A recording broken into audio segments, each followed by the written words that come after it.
Covering all inconsistencies in the Old Testament requires a book, but I'll give an intro here. The first chapter of Genesis says all animals were created before humans, but the second chapter of Genesis says man was created first, with animals made later as companions for humans.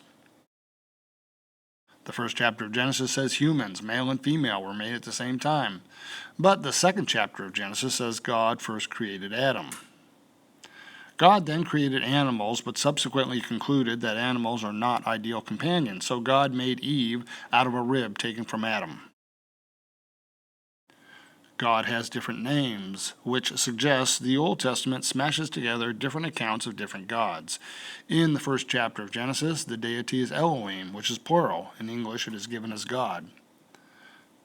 The second chapter of Genesis uses the name Yahweh Elohim, translated to Lord God. Only Elohim is in the first chapter of Genesis.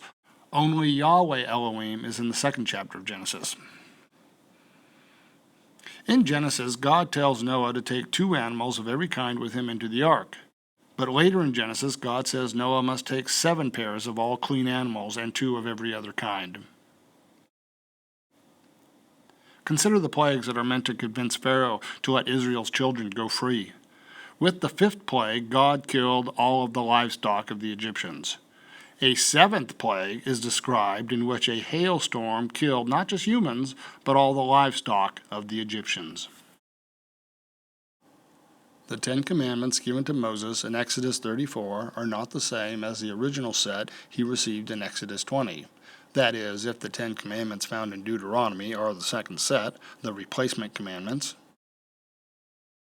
Exodus says we must rest to imitate God's rest after the world's creation, but Deuteronomy says we must rest in memory of the period of slavery. The lists of Esau's family in Genesis chapter 36 contradict Genesis chapter 26 and 28. God tells Moses to go to Pharaoh for the release of the Israelites, but then God tries to kill Moses. It is inconsistent for God to assign a task and then for God to wish death on the person given that task.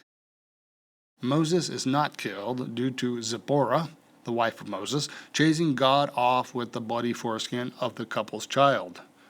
This is inconsistent with passages that suggest God is mighty in power, such as Job chapter 9, verse 4. He is mighty in strength.